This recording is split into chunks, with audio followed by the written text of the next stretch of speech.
pantauan di pasar, pemerintah kota juga bergencar menggelar pasar murah di kecamatan.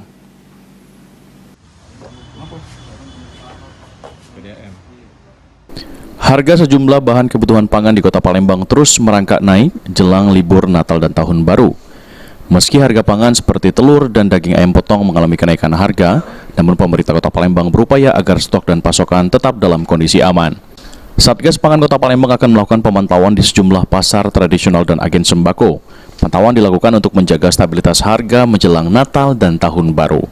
Selain telur ayam dan terigu, pantauan juga dilakukan pada harga bawang merah dan bawang putih. Satgas Pangan melihat langsung ke distributor bawang di Pasar 16 Ilir Palembang.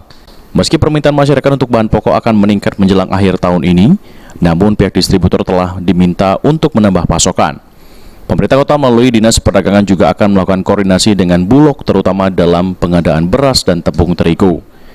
Aprianto, PAL TV.